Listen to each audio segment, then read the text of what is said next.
coming through.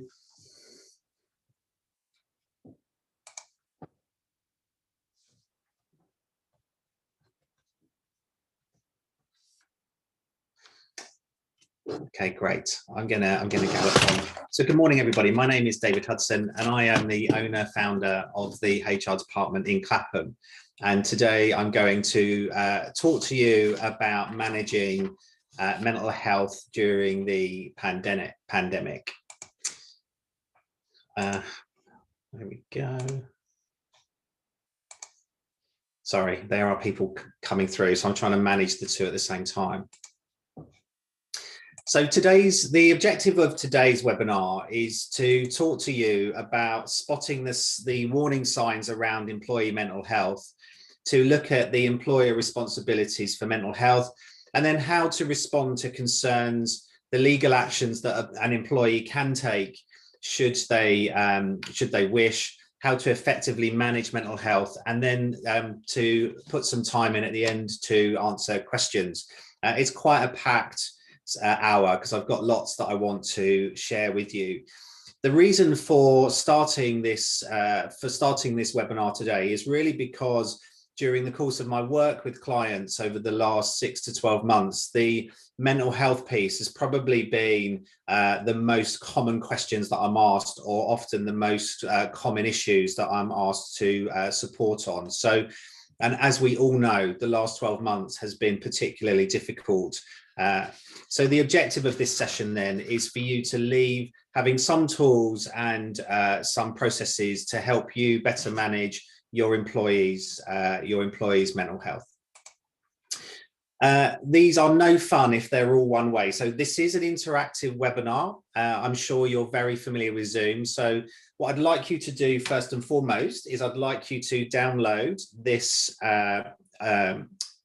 polling app, and I'm going to show you what that looks like. So if you type the red string into your phone or your computer, you should get a screen. Sorry, my green screen's particularly bad, but you will get a screen that says that the session is about to start and waiting for a polling slide. And that's just an opportunity for us to be a little bit more interactive before the Q&A session.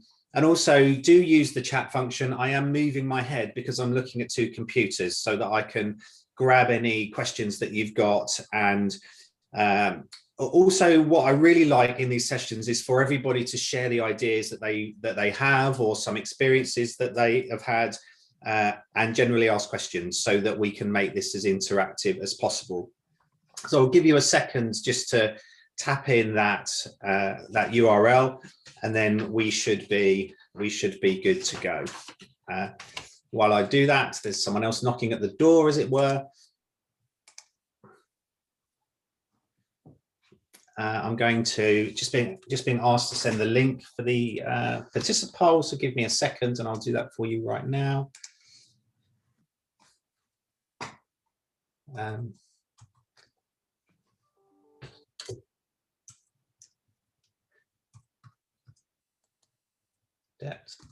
Clapham.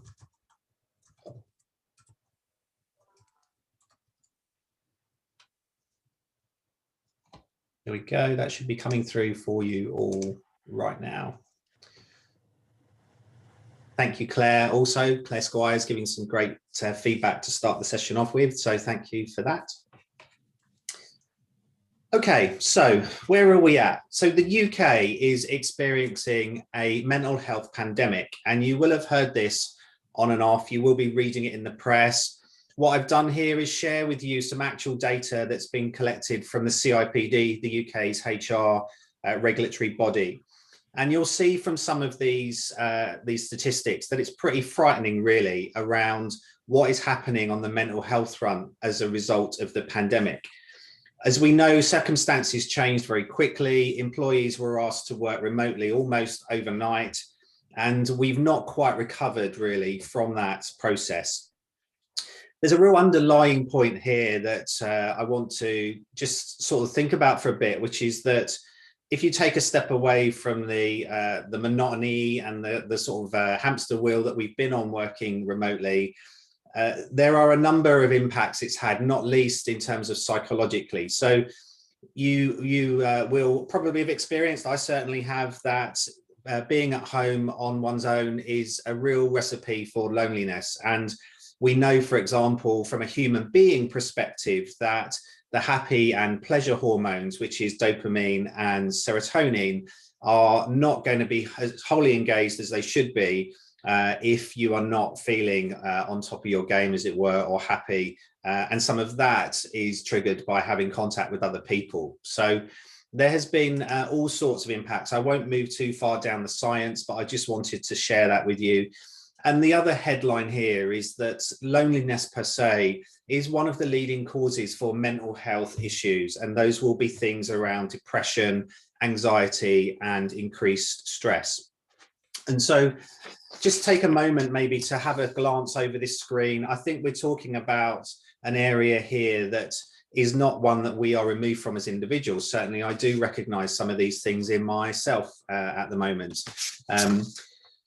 So what I want to do just to get us going is to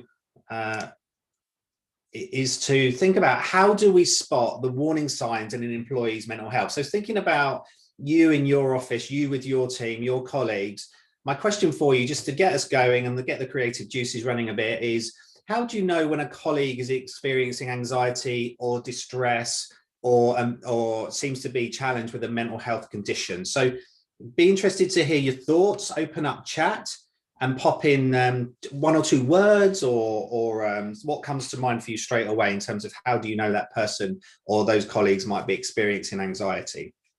There's no wrong answers. As I said, this is really just more about us interacting. So behavior is different, amazing. Less upbeat, absolutely. Withdrawn, very good, yeah. Some good answers here. Yeah, productivity changes, absolutely right. What else? Anything else? They're agitated, yes. Physical, yeah. Lots of fear in their eyes, yeah, absolutely.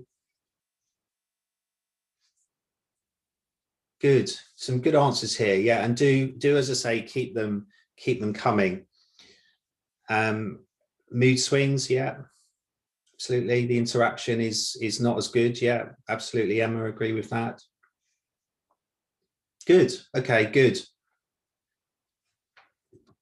Multiple errors, yes, absolutely. And well highlighted there, Kalumi. I'm going to talk about that in a little bit, not speaking up. Yeah, okay, amazing. Now, some of these questions might be obvious to ask, but really at the root of this is that when we are interacting by screen, generally at the moment, we simply don't know how people are feeling. And as obvious as that might sound, what's also been really apparent to me in the last 6 to 12 months is that we're not asking those questions. So we need to sharpen up around how we identify if people are just in a bad place or are suffering with, potentially suffering with a mental health condition. And I'm going to share some ways for you to essentially be able to do that. And this really breaks down into 3 parts. So when you're thinking about the mental health of your colleagues, and I mean mental health rather than mental health conditions. So mental health being an important component of making sure people are in a good space, you should be thinking in 3 areas: the physical, the psychological, and the behavioral. And I'll walk through these with you briefly, but some of the warning signs that you've really well identified in the chat there is people will demonstrate fatigue, headaches and upset stomachs, for example. Changing sleep pattern will be an issue. As one of you pointed out, there'll be some trembling, some visible tension. And the other thing that I think physically can often be a telling sign is that people will, for example, appear very red, where the biological process of tension and stress manifests physically into the blood rushing to the skin, or actually very pale, for example, if they are suffering with headaches or not sleeping. Now, physically, obviously, it's almost a contradiction in terms here, because we're not at the moment able to see people physically.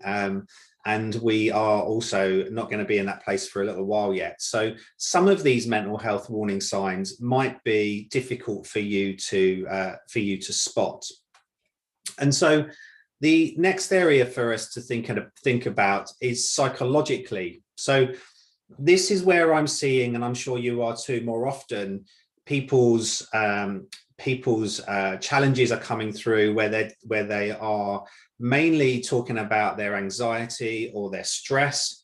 There will be tearfulness, a loss of humor. Oftentimes people will appear to be distracted or confused. And you can often tell where maybe people are not quite in the space that they usually would be by demonstrating things like irrational thought processes or difficulty taking in information. Now, the challenge here in this area is that this can be really where the individual themselves is not in a good place. The challenge here is obviously you start to see quite a potential impact on the team and on their work. And as I look down this list, and I'm sure from your own perspective as you look down it as well, these behaviors unfortunately are manifesting regularly, and experience in the last 12 months for me with my clients, for example, has been that it's the subtle mentioning of I'm feeling a little stressed or I'm anxious and I'm not sleeping that tends to give the warning sign that people are just not really in a good place. So the psychological warning signs are good for you to look out for. The next thing then we think about is the behavioral signs. So, and again, some of this is often evident in people's behavior. Sometimes it won't be, but again, unfortunately, I've experienced this with my clients in the last 12 months, and I'm sure you may have experienced it with your own teams in some way or other. So increased alcohol or substance usage is unfortunately very common. And some of the recent mental health and wellbeing surveys are suggesting that up to 25% of the population are drinking more as a way to cope with the pandemic. And that then filters more into individuals that will be often on their own, and ultimately also the young people. So we know from all of the research that's been done, all of just from in terms of unemployment and redundancy at one end to mental health challenges at the other, that the young people, the 16 to 24-year-olds, have been by far the worst affected by the pandemic. The other interesting one here, and I will hold my hands up to this in the interest of transparency, is eating your way through the pandemic, which may raise a smile. I certainly know that, frankly, I don't need an excuse to eat. Nonetheless, I have increased my eating, and it is a sign of anxiety. It is something that I turn to when I'm feeling maybe just a little bit stressed. So interestingly, again, statistically, 36% of people will be using that sort of behavior to compensate for where they might be feeling a little below par, if you like. Some of the other things to look for, and I think this often is more easily spotted in the Zoom interactions that you're having, for example, is people will be short or snappy. People will appear restless, so you can see that from the body language that they use. And oftentimes people will be obsessive. And again, slightly, dare I say, slightly tongue-in-cheek, I would like £1 for every time someone tells me I've made a to-do list or I've found an app to keep me organized. So surprising where people go with these. But if you take these three components, then these will be the starter of a good indication that your colleagues and your employees are maybe not quite where they need to be. And so what does that mean then? What is the responsibility of the employer for mental health? So I'm going to just pause a minute. I'm loving the honesty on the chat. So I'll pause quickly. Georgia, certainly there is a recording for this, which I'll send out after. Claire, I eat pandemic or not. Yeah, Having had many lunches with Claire, I can vouch for that. And Marta saying comfort eating. Yes, Marta, I am with you 100%. We should almost create our own self-help group of, before you pick up that chocolate bar, WhatsApp me and I will talk you out of it, or not, because I wouldn't respond to the WhatsApps, frankly, if you'd sent that to me. So brilliant. That's really good feedback. I'm loving that. Okay, excuse me. I'm just going to... So I guess with that in mind, then I'm going to talk a little bit about employer responsibilities for mental health. This is a really complex area. And again, one of the things I've really seen in the last 12 months, if I'm being frank, is that everything really in terms of relationship with employees has become very transactionally focused. So it's been about, let's get on a Zoom. Have you done this? What's happening with that? And that opportunity overall to spot where people maybe aren't themselves, which you'd have seen in the office or at the water cooler or in a photocopier chat, just simply isn't there.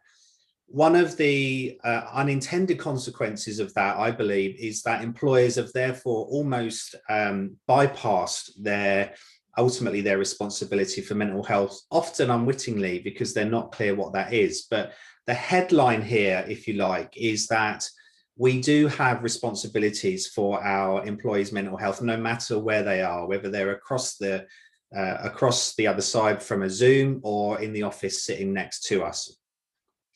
So my next question, and if you dive to your Participole link I've sent you, hopefully now you'll see a screen that says we are ready to poll.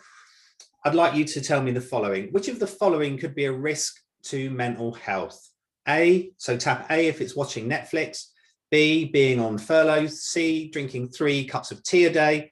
D, self-talk. Or E, breaking up with a partner. So use your poll to tell me which of those you think could be a risk to mental health.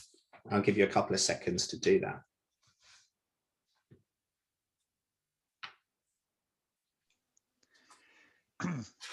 David, can you answer more than one? Yes, go ahead and do that. Yeah. Good. Got some answers coming through as well on the chat, which is good.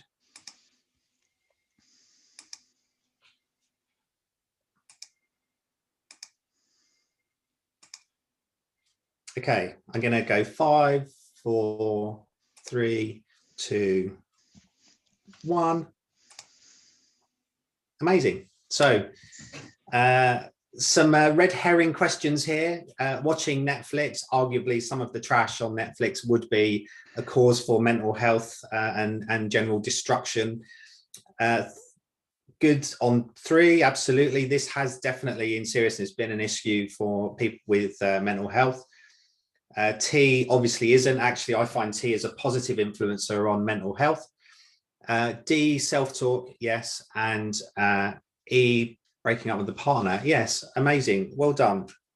I think although there's some sort of more light-hearted suggestions here, the point to take away is that there is frankly no formula. You can't, A and B doesn't equal C with mental health. You know, many things will impact people in many different ways. And I'm going to say this a number of times, but what you can't do is become armchair doctors or armchair psychologists or armchair counselors. You have to deal with what's presented to you rather than try and often get behind the situation as the employer, because you're not qualified to be able to do that. And I'll talk to you a little bit about that next. What you can do is spot some of the risks as the employer. So these are the areas that we know are heightening employees' general deterioration in mental health, or indeed fueling things like anxiety and depression in employees. So as we work around that, I'm sure you'll see a number of things there that you're either familiar with or frankly you may identify with yourself.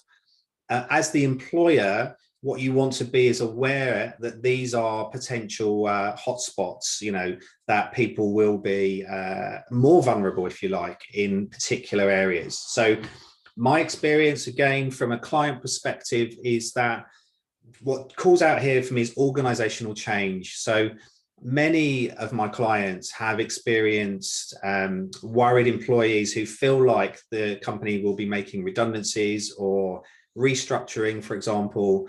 That is definitely up there. And that also feeds into the lack of security that you see on the right-hand side. So what it has very unfortunately also done is drawn out really that some individuals are sadly suffering with mental health conditions, longer term mental health conditions. And as we know, as we said at the top of this, the pandemic just has not done anything to help that. So my messaging here to you is, as the employer, you need to be aware of the touch points that people will potentially experience concern or anxiety, and consider that when you are looking to make change or you're engaging with the team. From a legal perspective, there are three main areas, and I don't want to take us too far into legalese, but the company has, first and foremost, a health and safety responsibility for employees. That's a statutory responsibility. And that really sits around the employee's mental health and well-being, and where risks are identified, that they are responded to appropriately. And beyond that, and I'm going to touch on this in a little bit, but there is also a responsibility for making adjustments to support the employee. So that's actually, interestingly, more enshrined in the health and safety legislation. From an employment perspective, as the employer, you have a duty of care, which essentially means that you have to be looking after your employees. And that sits at the center of your relationship, your employer-employee relationship. And then finally, your responsibility is to make sure you're not operating through any discriminatory practices, so that individuals with mental health conditions or some such are not indirectly discriminated against because of that condition. So there's a lot there to think about. It starts to get a little weighty. So I thought, as I went through this, so what is actually the answer? How, in practical terms, then, do we bring all of this together? And I think it's really around these 2 points. And if you read any literature or you look at any companies that are doing best practice in this area, it's about communication and culture. And it really does, it is really proven that if you've got a good culture that really looks to openly support people that are maybe experiencing a downturn in their own mental health or a longer term condition, then people are far more likely to be open with you. And by being open with you, you can deal with it.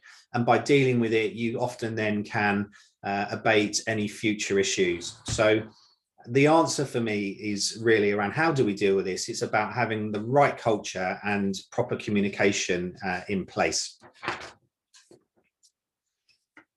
So that being said, I suppose the next question that I'm asked often is, how do we deal with employees that are telling us that they have a mental health condition, or that they're actually not feeling particularly great?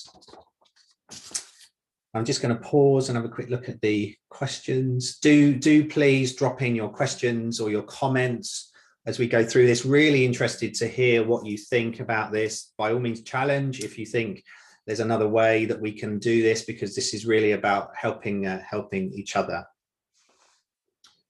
Give me a second. So I wanted to give you something more practically to help answer this question. This is one I answer often. And if we reflect back a bit on the three areas that draws out mental health challenges, the psychological, the behavioral, and the physiological.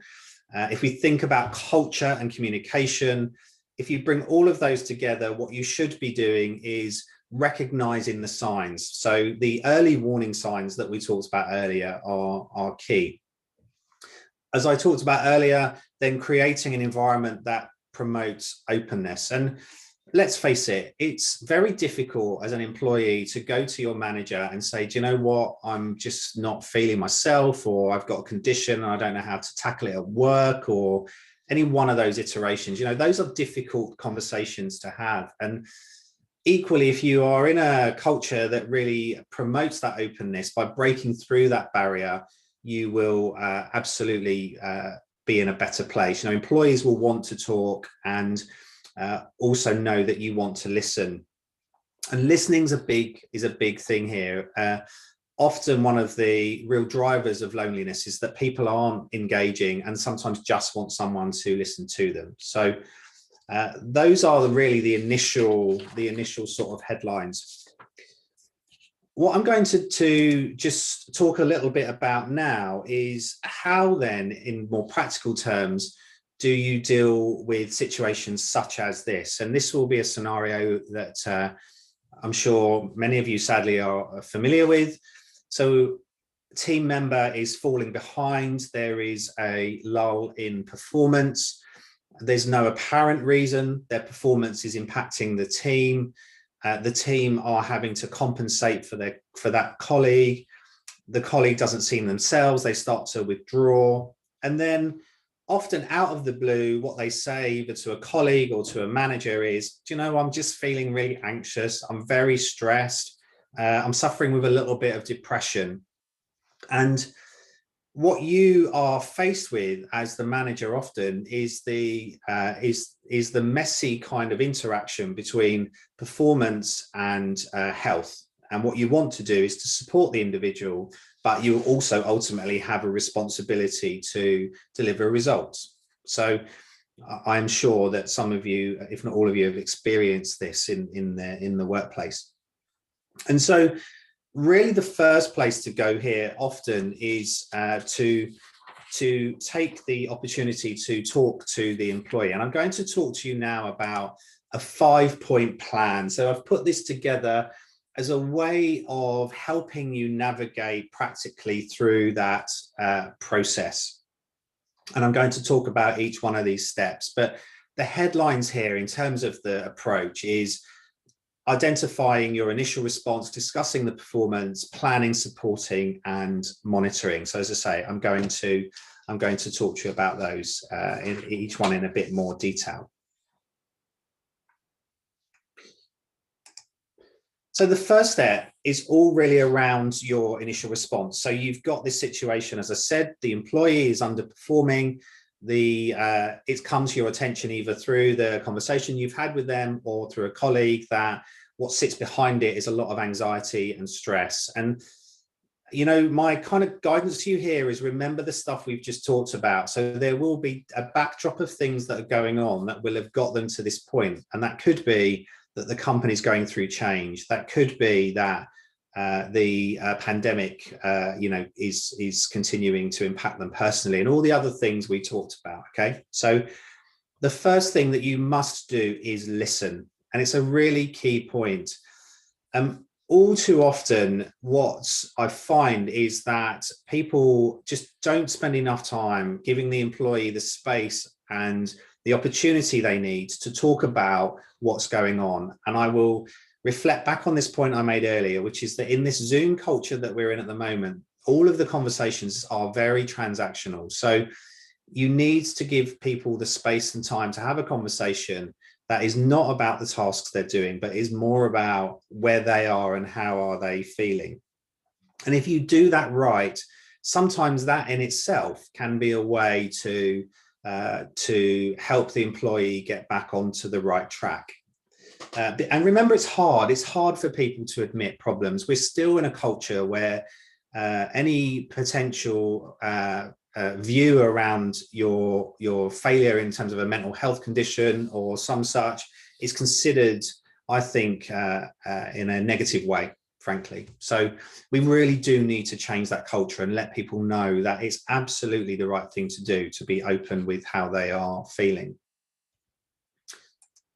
The next thing is to discuss performance. Now, we kind of almost slightly switch lanes, and it's a very difficult balance in truth to strike between managing an employee's performance or underperformance and helping an employee to deal with the challenges that the mental health piece is facing. But you can't not face into one or other. You have to face into both. So having had that conversation with the employee and understood what it is that they're experiencing, it's a good point then to talk about where you see their performance is maybe not achieving the right outputs, and talk about performance and not personality. And one of the very common denominators here is going back to how can we support you? So helping them hopefully feel like it's not just empty words, but rather that there's something that the company can do to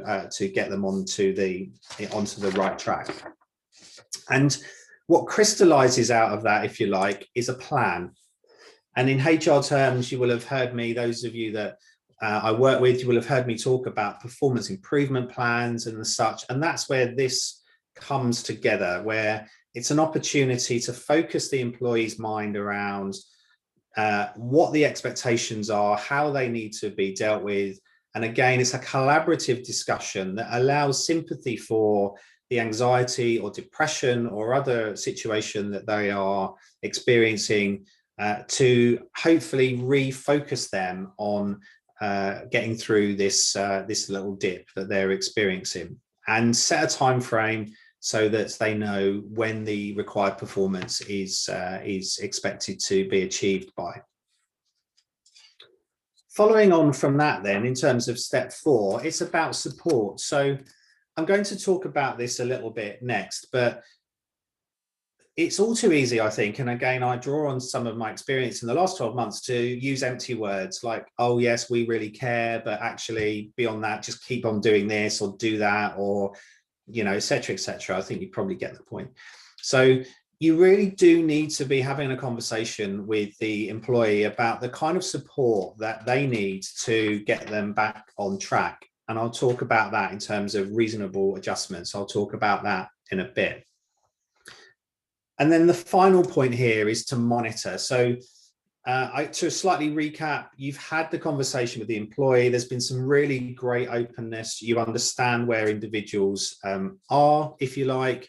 What you've looked to do then is to sympathetically bring in the element of the underperformance, to agree with the employee a plan of action around how they're going to achieve the required standards, looked at reasonable adjustment, which again, I'll talk about next, and then ultimately monitor.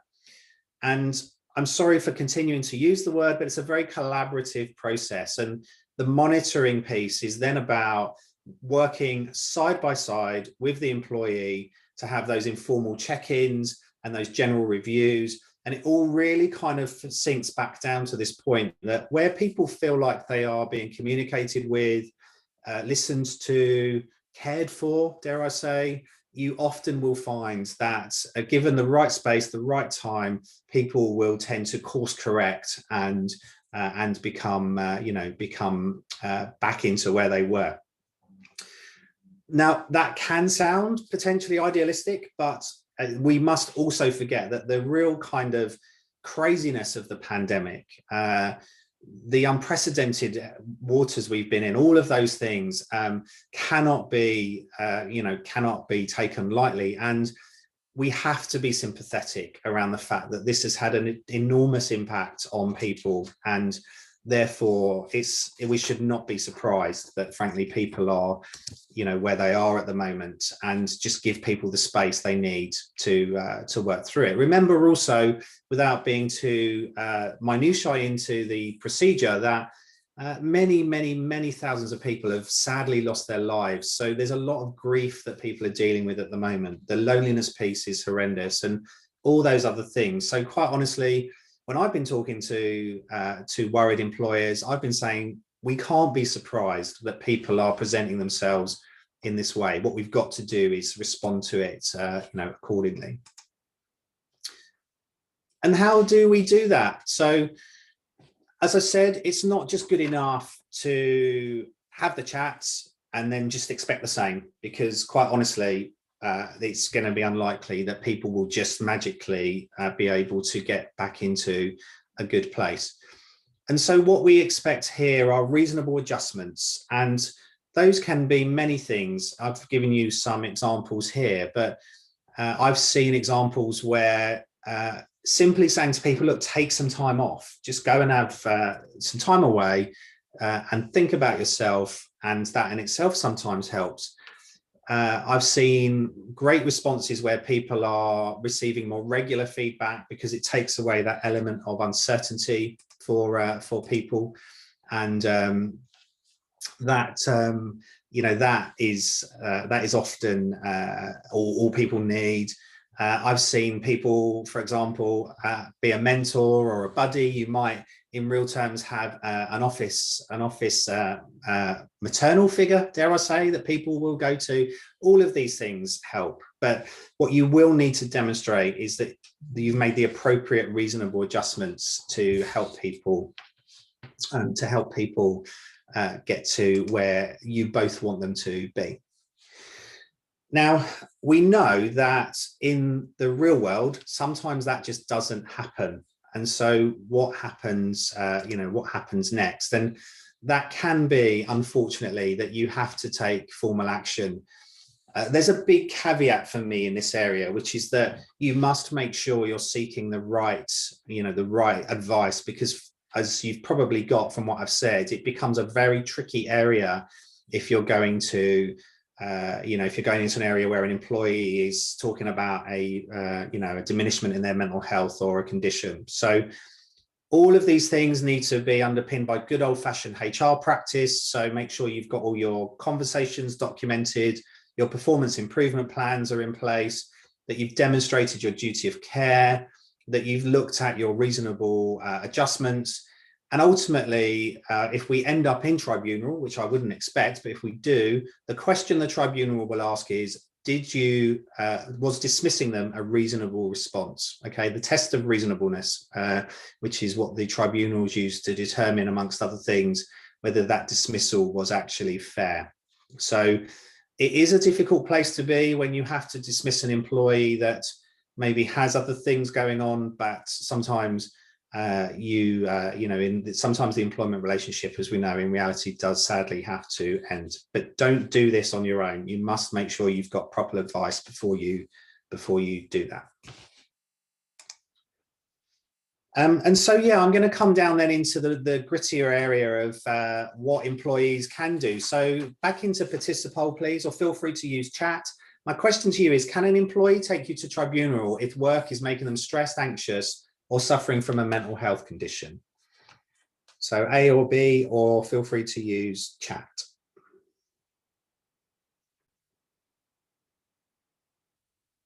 I'll give you a couple of seconds to do that.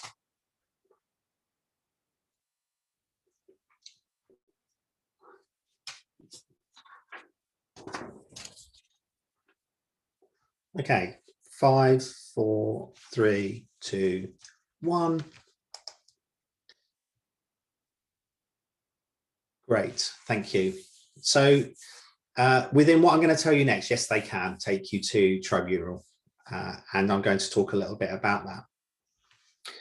Now, unsurprisingly, what you're going to find is that where companies, employers, managers are not responding in the best practice way that we've just talked about, employees will start to take their own action. And that can be informal, and this is almost another set of warning signs, if you like. So they will start to withdraw their discretionary effort, so they may not turn up to after work quizzes, or they may not put their hand up for overtime, or they may always have come to work at 8 and suddenly they start turning up at 9. Don't know, there can be a range of responses, but people will tend to detach from the situation. And sometimes more tangibly, you start to see things like more frequent absences where people are waking up and saying, do you know what, I just actually can't do this today. It's just starting to get on top of me.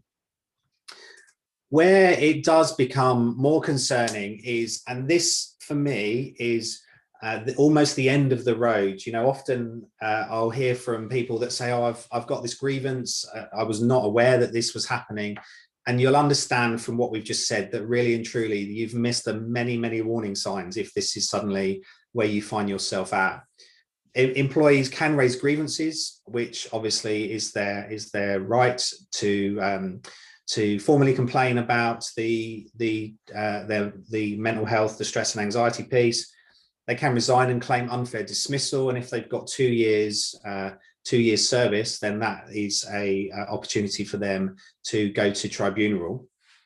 And also they can resign and claim constructive dismissal, where it's become just so untenable for them to continue in the role that they're in, that they feel the act of the employer continuing to put pressure on them is just untenable. So I've seen a couple of instances. I've seen certainly grievances being raised, and I have seen examples of tribunals too. So the big call out really here in terms of formal action for you to think about as the employer or manager is that there can be a situation where the employee is suffering with a condition that is considered under the Disability Discrimination Act.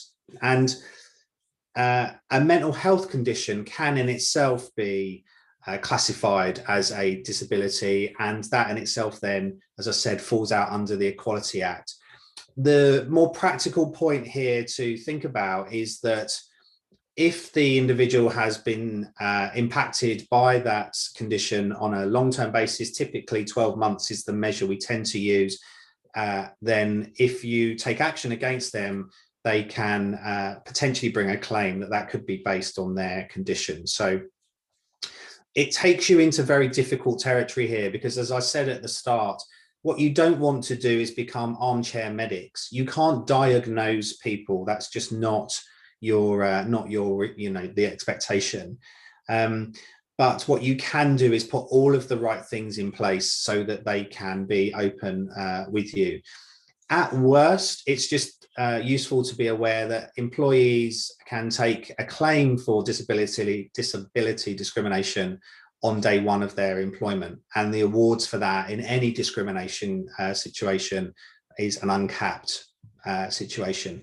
And I do know, I looked at the figures this morning, for example, that the average claim payout for disability discrimination last year was £27,000. And then when you add in that it's about £15,000 to £20,000 legal costs, barristers and the like, that's a £50,000 bill you're potentially looking at. So it therefore makes sense economically to think about the points that I've just raised. We've got some really good questions coming through. I'm going to end just a little bit around how to manage mental health with your employees. I'm going to flick over to that. So all of those things being said, again, practically, how can you manage employee mental health? And I think this simply can be distilled down into the 4 C's, which is communication, connection, care, and consideration. And these are the things really where rubber hits the road. So from a communication perspective, make sure you're having continual meetings with your team. Make sure that they are encouraged to be open.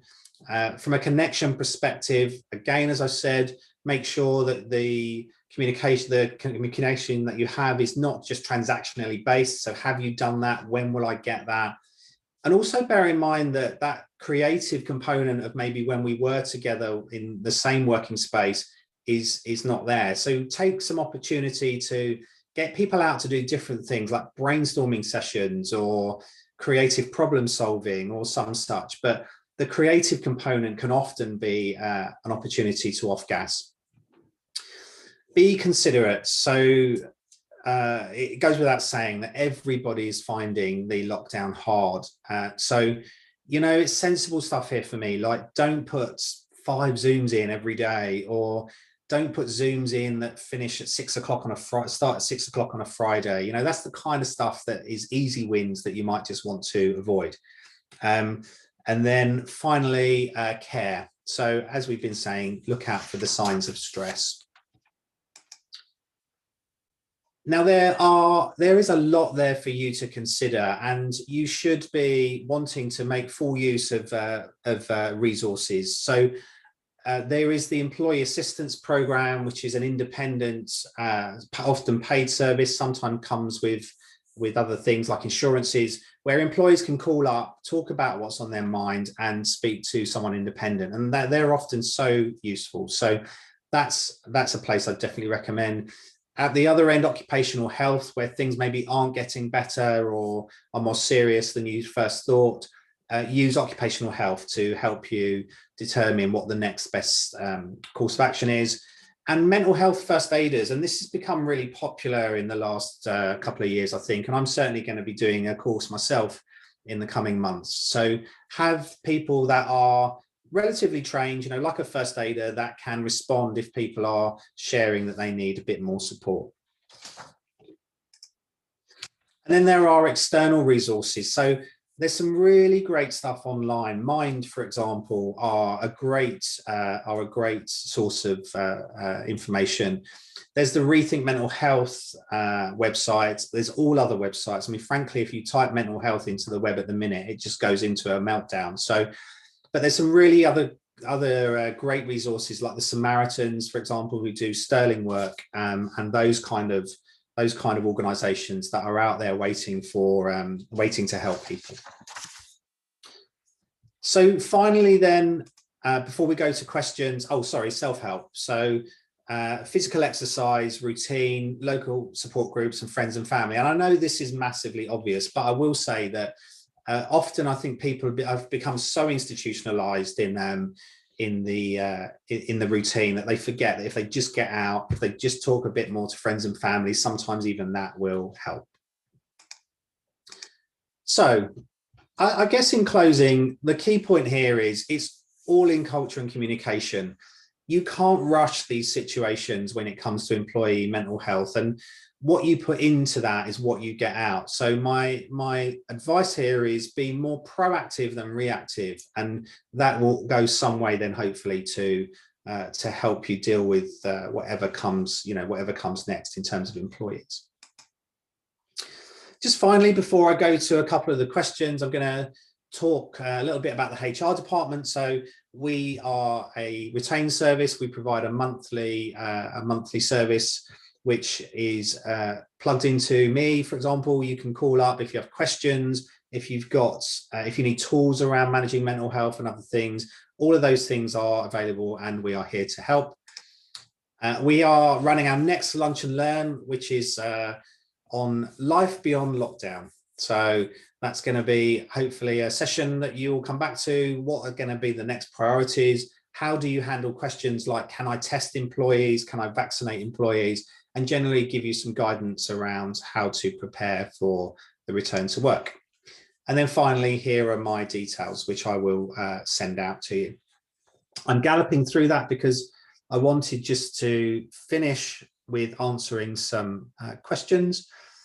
So question here, does it make a difference if the employer is unaware of the condition? The employer, you have to be very careful about how you approach this with employees, in that you can't ordinarily just demand people share with you what they are dealing with. You can ask people to be open, and if employees continue not to be open, and you then can only deal with what's presented to you, tends to be the golden rule. So having the right environment in place to let people tell you that they are maybe dealing with a condition or suffering temporarily with anxiety or depression is right. But yeah, from a response perspective, as I said, you can only deal with what is presented to you. Hopefully that's answered that question. David, I've got a question. Sure. If that was okay? Yeah, go for it. You were mentioning earlier on that you have to document the process that you've gone through to talk to employees and give them warnings, and not warnings, but give them. You have to kind of document everything that you're talking to them about.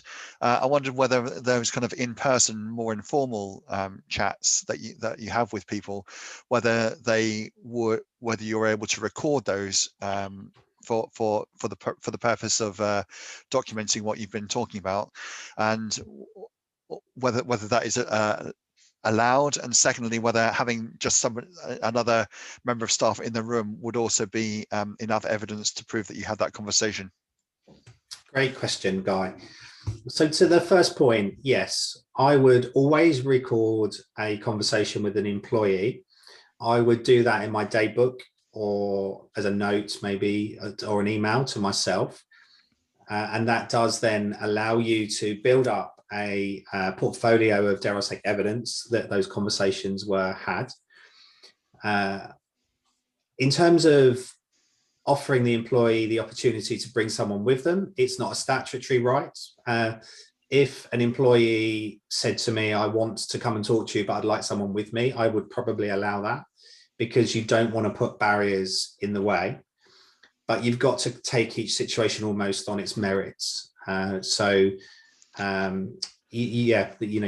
to take situations on their merits. So sometimes just having someone with you just helps that conversation, and then the situation is hopefully, can be course corrected. So I think you should be sympathetic to those requests.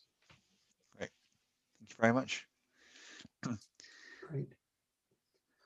I know sometimes it's really difficult to have those kind of conversations, and you'll often find that if you're dealing with somebody with mental health issues, that they are not necessarily going to talk to you about them straight away, and sometimes you'll see it kind of popping up with them obsessing about something else, something that's completely unrelated to the situation in hand. And by reading between the lines, you can actually infer to a certain extent that everything is not well by them really kind of kicking off about something that is completely irrelevant or unimportant. Yeah, it's hard. It is hard, you're right. Yeah. A great question from Claire here. So I don't work in HR. If I have a conversation with someone struggling, do I have to record it? I don't know that there's one easy answer to that question, Claire. If you are the line manager and you have an initial conversation that leads on to a further conversation, then yes, I would record it. If you are colleague to colleague, then I probably wouldn't record it.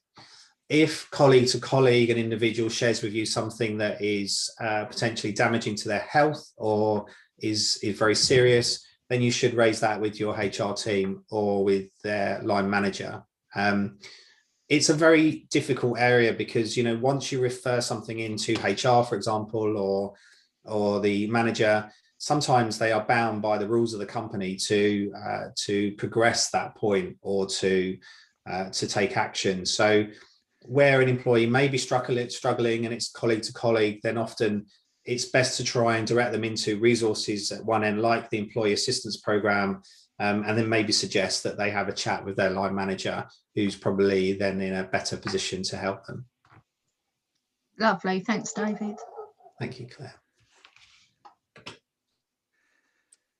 David, Okay. can I just say something on that last point? Please do. I think it's a really good question, Claire. I would also ask that person whether they mind you passing it on or recording it, because if you have a conversation with somebody like in a friendly kind of way, there might be a situation where that colleague would find that you've kind of gone against their own wishes, and by asking them the question, it might help you to continue that conversation with them in the future, rather than maybe cutting it off by recording it or passing it on when they could have more to say that they might feel that they weren't able to say if they felt it was being recorded or passed on. Yeah, no, I understand that. That's sort of why I was asking if I would have to record it. And the last thing I want to do is sort of betray anyone's trust as well. It's very hard. It really is. And often people are not going to thank you for raising concerns, but sometimes there's a greater good in play. That means that by alerting people in the right way that there's an issue, you can get that individual the help that they need. But it's tricky because people often don't immediately thank you for that. Okay, well, it's been a real pleasure. I'm conscious of time. as I said, we are running then another webinar. I'd be delighted for you all to attend, and also do pass on that to whoever else might be interested. I will follow up with a copy of the slides, and if I can work it out, the link to the recording of this. And also, I would really value any feedback you've got, feedback around how this has been for you, and also feedback around other things that you want to hear about, because as you've seen, I'm very keen to do these regularly because I really genuinely want to help. So if you've got topics you're particularly keen to hear about, then do absolutely let me know. But for now, thank you so much. It's been a really great pleasure to have you around, and I look forward to talking to you all again soon. Thanks, David. Thank you, Claire. David. Thanks so much. Thanks. Thank you.